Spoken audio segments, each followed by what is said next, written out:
সময় বেশি না হবে না, সকলে হাত তুলে বলুন তো বাবা, এখানে যতগুলো লোক বসে আছেন সবাই আমরা অরিজিনাল মুসলমান? হাত দেখে বলুন অরিজিনাল মুসলমান। কি হাত দেখা? 3 জন 4 জন? সবাই তো মুসলমান। হাত নামিয়ে দেন যারা অরিজিনাল বলে দাবি করলেন। বন্ধু, নাম্বার 2 প্রশ্ন, ঈশানের নামাজ কজন পড়েছেন তারপর হাত দেখেছেন? বলুন 1 2 3 10টা, বাকি মাঝে মাঝে শূন্যস্থান। এবার বলুন তো বাবা, ঈশানের নামাজ না পড়ে সারা রাত যদি আপনি জালসা শুনেন করলে কি হবে? হবে না। গুটখা খাওয়া বেশি ভালো, সিগারেট খাওয়া বেশি ভালো, মেয়ে দেখা বেশি ভালো হবে? নাউজুবিল্লাহ না। মাওলানা আপনি এমন ধাঁচে বক্তব্য করছেন যে আমাদের মনে কিছুই নাই। আল্লাহর উপরে যথেষ্ট বিশ্বাস আছে, আল্লাহর উপরে যথেষ্ট আমাদের ভয় আছে। নাহলে এত রাত জেগে জেগে মাকে ছেড়ে দিয়ে, বাবাকে ছেড়ে দিয়ে, নিজের আরামের বিছান ছেড়ে দিয়ে, স্ত্রী বিবি বাল বাচ্চাকে ছেড়ে দিয়ে, আমাদের সুখময় জীবনটাকে ফেলে দিয়ে আমরা কাঁড়ির উপরে পাগলের মতো কেন কোরআন হাদিসের কথা শোনার জন্য বসে আছি? মাওলানা মনে বড় আনন্দ আছে, আল্লাহ আমাদের নিজের চোখে দেখছেন। আমরা এই গ্রামে জালসায় বসে বসে জালসা শুনছি, আল্লাহ আমাদেরকে দেখে নাম্বার দিবে, নেকি দিবে, আর নেকি নিয়ে আমাদের ঠিকানা জান্নাতে করে দিবে। এই জন্য পাগলের মতো আমরা বসে আছি। আচ্ছা বলুন তো, এই উদ্দেশ্যে না কমিটির লোক আপনাদেরকে 500 টাকা করে দিয়ে তার জন্য বসে আছি? কমিটি আপনাদের টাকা দিবে না আপনারা নেকির জন্য বসে আছেন? নেকি নেওয়ার জন্য আপনারা বসে আছেন। আচ্ছা বাবা, নেকি তখনই হবে যখন আমরা আল্লাহকে চিনে বিশ্বাসের সাথে, ঈমানের সাথে আল্লাহর প্রশংসা শুকরিয়া আদায় করব, নামাজ রোজা হজ যাকাত করব, তখনই আমাদের নেকি হবে। তাছাড়া নেকি হবে? মনের ভিতরে যদি শান্তি না থাকে, মনে যদি আল্লাহর ভয় না থাকে, মুখ থেকে যদি সারা রাত আল্লাহ আল্লাহ আল্লাহ আল্লাহ, একটা নেকি হবে না, ইনশাআল্লাহ হবে না। কিন্তু ঈমান নিয়ে বলতে হবে। আচ্ছা এখন আপনাদের সামনে যদি আপনারা হরিবোল শব্দটা শুনেছেন হিন্দু ভাইদের কাছ থেকে? শুনেছেন বাবা? ওরা হরিবোল হরিবোল হরিবোল বলে। এখন কোন মুসলমান হরিবোল মানে ঈমান এনেছে মুসলমানের ধর্মে, আর হিন্দুদেরকে বোঝাবার জন্য তার সামনে হরিবল হরিবল হরিবল বলে। আচ্ছা মুসলমানটা জাহান্নামে যাবে না? মন থেকে বলেনি, মুখ থেকে বলেছে। মন থেকে বললে হরিবল। মুসলমান যারা আল্লাহকে মানতে হবে, এক আল্লাহকে আমি চিনি, অন্য আল্লাহকে মানি না। বাপজান, তাহলে মুখের উপর থেকে যদি আমরা আল্লাহ শব্দটা বলি তো নেকি হবে না। ভালোবাসার সাথে যতক্ষণ না বলবো ততক্ষণ নেকি হবে না। আল্লাহ যেন আমাদের কবুল করে সকলে আল্লাহুম্মা আমিন।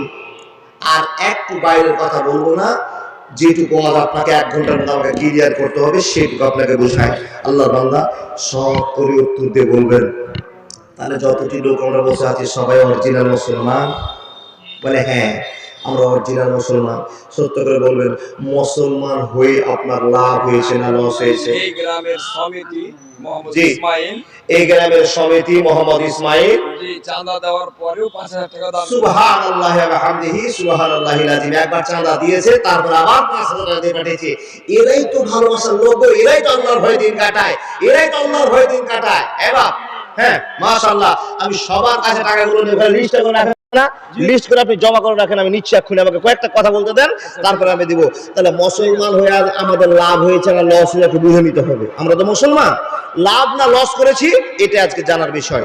আচ্ছা বাবা, পৃথিবীতে কতটি মুসলমান আছে? মুসলমান আপনাদের এই বিহার এলাকাতে সংখ্যালঘু না সংখ্যাগরিষ্ঠ? কম না বেশি? সংখ্যাগুরু সংখ্যাগরিষ্ঠ বুঝে না এরা। ও বুঝে না? না তাহলে তো ভাষা আমাকে চেঞ্জ করে বলতে হয়। জি, সংখ্যাগুরু মানে জি কম কম কম কম, সংখ্যালঘু মানে কম, সংখ্যাগরিষ্ঠ মানে তারা। আচ্ছা বলুন তো, পৃথিবীতে সব জায়গায় মুসলমান সংখ্যালঘু মানে মুসলমান কম, আর অমুসলিমেরা বেশি। অমুসলিমরা সবসময় বেশি। কিন্তু এখানে একটা কথা বুঝে নিতে হবে, যাকে আল্লাহ দয়া করেছে হাজার হাজার মানুষের ভিতরে কিছু সংখ্যক মানুষকে আল্লাহ কালেমা আশহাদু আল্লা ইলাহা ইল্লাল্লাহু ওয়া আশহাদু আন্না মুহাম্মাদান আবদুহু ওয়া রাসূলুহু এই কথাটা বলিয়ে নিয়ে আপনাকে মুসলমান বানিয়েছে। যার কপাল ভালো তাকে আল্লাহ মুসলমান বানিয়েছে, যার কপাল খারাপ সে মুসলমান আজ হতে পারেনি, সে অন্য জাতিতে দিন কাটাচ্ছে। কিন্তু আমাদের কপাল ভালো যে আমরা মুসলমান হয়ে গেছি। আপনি প্রশ্ন করবেন, মাওলানা মুসলমান হয়ে আমাদের কি লাভ হয়েছে? তো বলি এইটাই আপনার লাভ হয়েছে, যারা মুসলমান হয়ে গিয়েছে তারা একদিন না একদিন জান্নাতে যাবেই যাবে, কিন্তু যারা অমুসলমান হয়নি তারা কোনোদিন জান্নাতে কবরের আযাব কত কঠিন সইতে আমি পারিব না। হে দয়াময় হে রহিম, চাইছি শুধু তোমার করুণা। মৃত্যু যন্ত্রণা কত কঠিন সইতে আমি পারিব না। মসজিদের ওই খাটখানা, মসজিদ আপনাদের খাট নাই? জানাজা জানিয়ে যখন আছে মসজিদের ওই খাটখানা আসবে একদিন তা সবার জানা। মসজিদের ওই খাটখানা আসবে একদিন তা সবার জানা। ওই পাতায় গরম পানি গোসল দিবে কয়জন, গোসল শেষে সাদা কাপড়ে নিয়ে যাবে তোমায় হে সোনা। গোসল শেষে সাদা কাপড়ে নিয়ে যাবে তোমায় চারজনা। কবরের আযাব কত কঠিন সইতে আমি পারিব না। একবার জোরে বলুন সুবহানাল্লাহ। আবার বলেছি, আমি যে কথাগুলো বলছি বুঝতে পারছেন? আমি আর 10 মিনিট যাওয়ার পর আপনাদেরকে বিদায় দিতে ইনশাআল্লাহ। কিন্তু আমার কথা ছেড়ে আপনারা যাবেন না। কেন? আপনি আমি একসাথে যাব, চেষ্টা করব। আর আমি মুসাফির, 300 কিলোমিটার এসেছি, 250 কিলোমিটার এসেছি, হিসাব করতে গেলে তারও বেশি হবে, ডবল আমার 500 পার হয়ে যাবে। 1 কিলোমিটার এসেছি আপনাকে দুটো কথা বোঝাবার জন্য। আমার কাছে দোয়া নেবেন না, মুসাফিরের দোয়া কবুল হয় জানেন না? যে হালাত আমি এসেছি বিশাল কষ্ট করে আপনাকে বলছি, এবার কথাগুলো বোঝেন। কি গো হিদায়াতের মালিক আল্লাহ। একটা লোক আমার আপনারা বুঝতে পারছেন না? আল্লাহ শব্দটা মুখ থেকে বলুন। আমি কেন বারবার বলছি যা শাসনে চলে যাবেন। এই বক্তাটাকে আমি হাতে দিলে ভালো হতো জি, এই বক্তাটা শুরু ভালো ছিল, গরর বন্ধ বলছে ভালো, বলতে বুঝাতে পারছে ভালো, এটা আপনি আলোচনা করবেন তো দেখি। আল্লাহু আকবার, সুবহানাল্লাহ, আলহামদুলিল্লাহ, আস্তাগফিরুল্লাহাল্লাযী লা ইলাহা ইল্লা হুয়াল হাইয়ুল কাইয়্যুম ওয়া আতুবু ইলাইহি। এই দোয়াগুলো যদি ছোট ছোট করে পড়ে আমলে ফিরে নিয়ে যাবে, তাহলে রাত জায়গাটা আপনার সার্থক হবে। আল্লাহ যেন আপনাকে আমাকে কবুল করেন, আল্লাহুম্মা আমিন। বাবা আবার বলুন, হিদায়াতের মালিক আল্লাহ। আল্লাহ বুঝে গেলেন? সুন্দর লাগলো কথা বলতে। আপনারা যদি যুক্তি করে উত্তর দেন তো মনটা খুলে যাবে। হিদায়াতের মালিক আল্লাহ। হিন্দা মেয়েটা স্বামীর হাত ধরে কাঁদে, স্বামী আমাকে ক্ষমা করে দাও, আমি 15 বছর ধরে তোমার সেবা করলাম, তুমি আমার সেবা করেছো, কোনদিন এরকম হয়নি। আর হঠাৎ করে তুমি কেমন করছো, তুমি প্রেমে ফেঁকে গেছো, ভালোবাসা করছো। স্বামী গো, কোনো অন্যায় আমার দ্বারাই হয়নি, তুমি আমাকে ক্ষমা করে দাও। ইয়াকে হুকুম করে স্বামীকে বুঝাচ্ছে, বন্ধু স্বামী এক মাস তোমাকে আর বিছানায় নিয়ে ঘুমাবো না। মুখে ডাকা হলো, ইমাম ডাকা হলো, বিচার করতে বসলো বন্ধু। ইমাম সাহেবকে স্বামী একই ভাষা বলছে, ওই ইমাম সাহেবেরা, ও মুখিয়া সাহেবেরা আমার একই ভাষা। আমি ওই বউকে নিয়ে আর কোনোদিন সংসার করতে পারবো না, আমি তালাক দিব, তালাক দিলে ওই সংসারে রাখবো না। আর হিন্দা বারবার জোর হাত ধরে বলছে, স্বামী গো তুমি আমাকে ক্ষমা করে দাও। 3 বার হয়ে গেল, ইয়াকে বিচার 3 দিন হচ্ছে, কেউ বিচার শেষ করতে পারে না। কিন্তু হঠাৎ করে বন্ধু বাড়িতে বিচার করতে বসো, কি হয়েছে একবার বলো তো? সালিশ করতে বসো একবার, কি এবার বলো তো? বন্ধুরে একই বাক্যে সব লোকগুলো বলো, চাচা গো এখানে সন্দেহজনক একটা কারণ দাঁড়িয়ে গিয়েছে, স্বামী স্ত্রীর ভিতরে একটা ঝামেলা হয়ে গিয়েছে। ও চাচা, আর স্বামী স্ত্রীর ঝামেলা মিটা বড় দায় হয়ে গিয়েছে। ইনি বলছেন ভাত দিব না, আর বউটা বলছে আমি ভাত ছাড়বো না, আমি ভাত খাবো। আর স্বামী বলছে ভাত দিব না, এদের ফয়সালা করতে পারে না।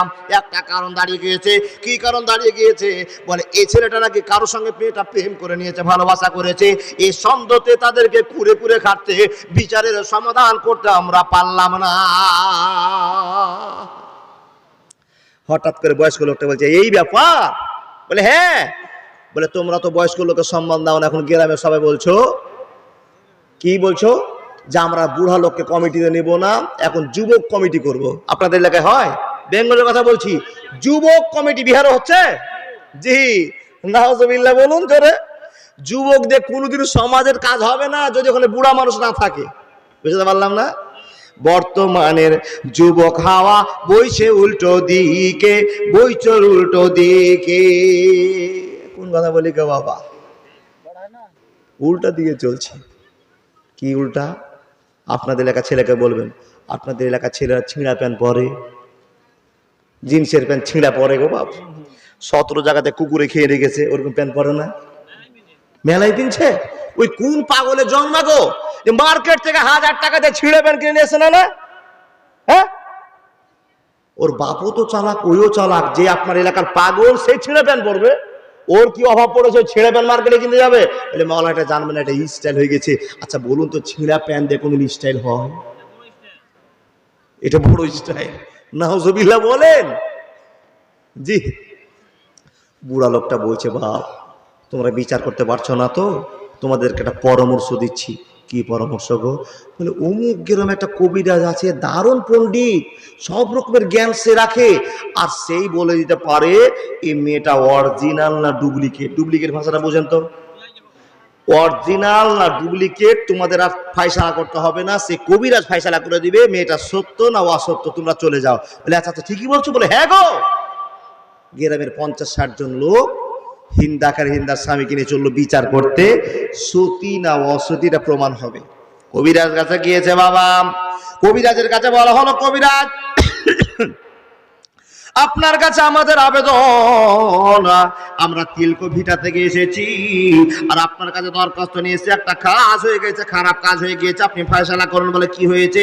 বলে এরকম একটা সন্দেহ হয়ে গিয়েছে, আপনি ফয়সালা করুন। তো বলছে মেয়েটার নাম বলে দাও। বলে হিন্দা। তার স্বামীর নামটা কি? বলে অমুক। তার গ্রামের নাম বলে অমুক। তার কোথায় বাড়ি? তার অমুক। সব ঠিকানা নেওয়া হয়ে গেল। সুন্দর করে লিখে নেওয়ার পরে বন্ধুরে আমার, গ্রামের লোককে বলছে তোমরা এখানে বসো, আমি আমার ঘরে গেলাম, আমি গবেষণা করতে গেলাম, বনকি করতে গেলাম, আমি 8 ঘন্টা পর তোমাদের কাছে এসে বলবো তোমাদের মেয়েটা সত্য না অসত্য। একবার জোরে বলুন না সুবহানাল্লাহ। হয়নি, হবে না, হতে পারে না, আমার নবীর সাথে কারো তুলনা। হয়নি, হবে না, হতে পারে না, আমার নবীর সাথে কারো তুলনা। হায়রে তুলনা তো দূরের কথা, ছায়াও মিলে না। হয়নি, হবে না, হতে পারে না, আমার নবীর সাথে কারো তুলনা। সকল নবী রাসূল ছিলেন আল্লাহর দিওয়ানা, 2 নয়নে দেখবে আল্লাহ দিনের তামান্না। শেষ নবীকে ডেকে নিলে দেখবে রব্বানা। হয়নি, হবে না, হতে পারে না, আমার নবীর সাথে কারো তুলনা। ইউসুফকে দেখে যারা আঙ্গুল কেটেছে, ইউসুফ নবীকে দেখেছেন? এই দিদি ঝোঁকা চাবার না না, ঝোঁকে চলছে এদিকে, হ্যাঁ ছাড়তে হবে। জি এটা ঝোঁকে চলছে না? হ্যাঁ বাবা, ইউসুফ নবীকে দেখেননি? নাম শুনেছেন? ইউসুফকে দেখে যারা আঙ্গুল কেটেছে, তারা কি মোহাম্মদের রূপ দেখেছে? আর দেখতো যদি কেটে দিত কলিজাখানা। হয়নি, হবে না, হতে পারে না, আমার নবীর সাথে কারো তুলনা। আরে তুলনা তো দূরের কথা, ছায়াও মিলে না। হয়নি, হবে না, হতে পারে না, আমার মাইক পুড়িয়ে ছেড়ে দিব আজকে। জি ভোল্টেজ তো দিনই এখনো। এবার কথাগুলো বোঝা গেল? ছেড়ে দেন কথা। কবিরাজ সাহেব 3 ঘন্টা আলোচনা করলেন। বন্ধুরে আমার, নামটা বলেন হিন্দা, স্বামীর নাম অনক, গ্রামের নাম তিলকাভিটা। তিলকাভিটা তো না তিলকো বাড়ি, তিলকোবাড়ি।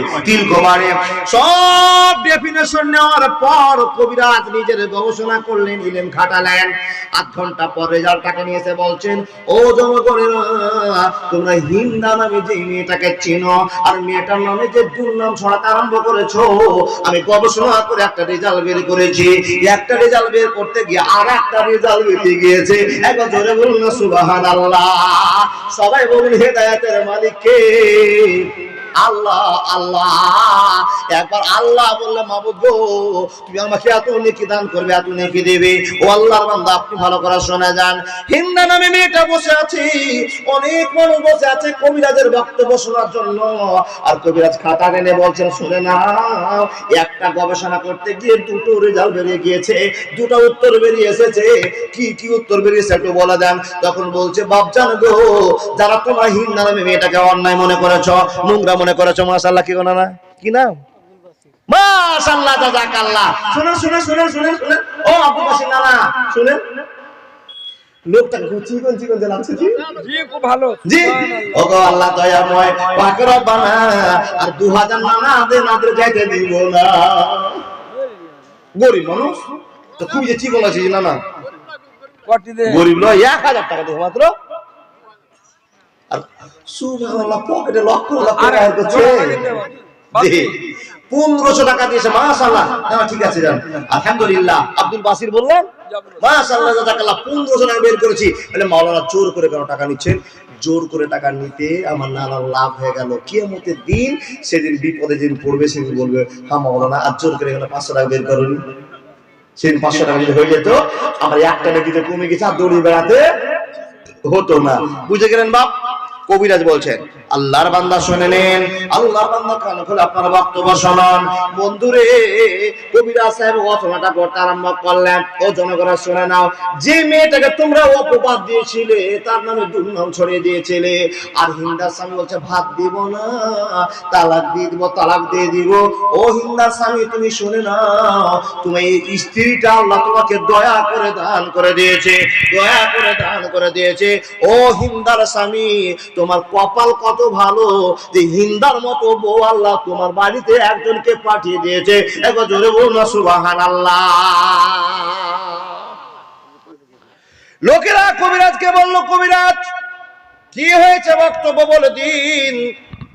কবিরাজ বলছেন বন্ধুরে, যে মেয়েটাকে তোমরা জেনার সন্দেহ ধরেছো, ভালোবাসার সন্দেহ ধরেছো, মেয়েটার সন্দেহের কোনো কিছু জানে না।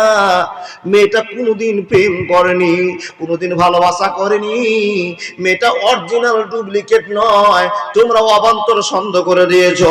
শুনে না, একটা গবেষণা করতে গিয়ে আরেকটা গবেষণা ধরে নিয়েছি, একটা গবেষণা পেয়ে গিয়েছি। একটা বাড়তি খবর তোমাদের জানাতে হবে। ও কবিরাজ মশাই কি বাড়তি খবর তুমি একবার বলে দাও।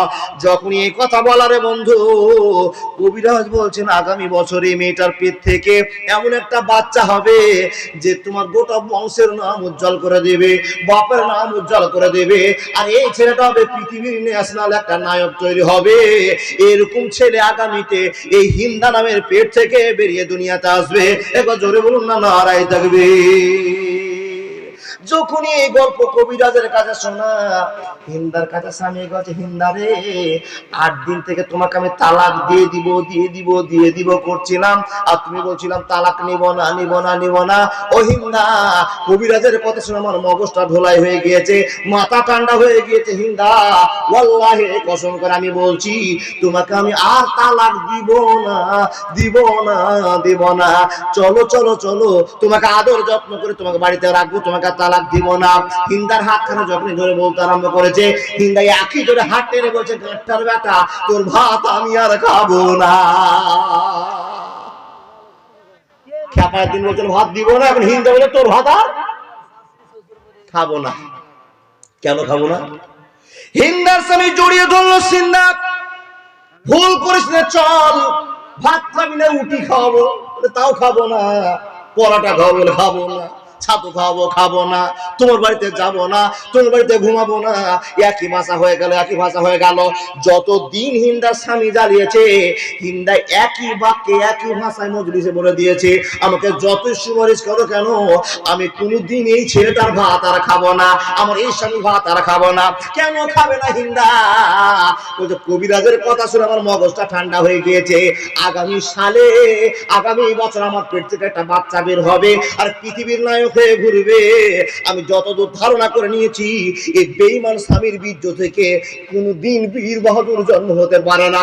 এত দুর্বল কোয়ালিটির মনের মানুষ, এত নোংরা কোয়ালিটির মানুষ আমার স্বামী, এর বীর্য থেকে কোনদিন নেককার ছেলে জন্ম নিতে পারে না।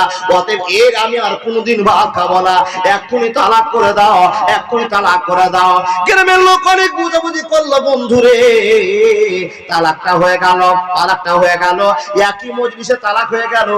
আর যখনই তালাক হয়ে গেল, এই গ্রামের যত বড় বড় মাস্টার ছিল সবাই হিন্দাকে প্রস্তাব দিতে আরম্ভ করলাম। কেন কেন কেন? হিন্দা একটা দেখতে দারুণ সুন্দরী মহিলা, তার ভদ্রতার চেহারা আর তার সুন্দরীতা নিয়ে সবাই চিঠি দিতে আরম্ভ করলো। হিন্দা, তুমি যদি চাও তো আমি তোমাকে বিয়ে করব। হিন্দা বলছে কাউকে আমি বিয়ে করব না। লাস্টে কার সাথে বিয়ে হলো আপনাকে না বললে যাবো না বাবা। এমন একজনের সাথে বিয়ে হলো যার হেদায়েতের পথ আল্লাহ ফিরিয়ে দিল, মুসলমান হয়ে গেল। সেই লোকটাকে এক্ষুনি চিনাবো। তার আগে একটা আমি প্রমাণ দেখতে চাই বাবা, ইমানের সাথে যাদেরকে আল্লাহ দয়া করেছে তারাই মুসলমান হয়েছে। আর আল্লাহ যাকে চাইবে সেই দান করবে। একটা লোক 5,000 টাকা দাতা একটা মিলিয়ে শাশুড়ির নামে 1500 টাকা। কে এটা? শাশুড়ির নামে 1500 টাকা দিয়েছে একজন। আল্লাহ তুমি কবুল করে নাও। আল্লাহুম্মা সাল্লি আলাইহি আল্লাহুম্মা বারিক আলাইহি। ইসহাক মোবাইলে 500 টাকা। এতটি লোকের ভিতরে একটা পারবে না 5000 টাকা। থামেন না গো, আর 5000 টাকা পারবে না দিতে? বলে মাওলানা রাত শেষ হয়ে গিয়েছে, আর রাত শেষের পরে আপনি এত টাকা চাইছেন, 5000 টাকা সব পার্টি তো চলে গিয়েছে। এ বাপ, যার কাছে আল্লাহ টাকা নেবে তাকে মুসলমান বানিয়েছে। এ বাপ, সত্যি করে বলবেন, আপনাদের এলাকায় যদি অমুসলিম ভাই যারা মুসলমান নয়, ওরা যদি আপনার মসজিদে 5 লাখ টাকা দেন, আপনারা দান নেবেন? না, সত্যি করে বলবেন, নিবেন না। বলে কেন? বলে বেঈমানের টাকাতে, অমুসলিমদের টাকাতে আল্লাহ মসজিদ গড়াতে নিষেধ করেছে। কিন্তু মাদ্রাসায় দিলে আপনার নেওয়া যাবে, শিক্ষার ব্যাপারে দিলে নেওয়া যাবে, কিন্তু মসজিদের ব্যাপারে নেওয়া যাবে না। যাবে না কেন? আল্লাহ বলছেন মা কানা লিল মুশরিকিনা আইয়ামুরু মাসাজিদাল্লাহ।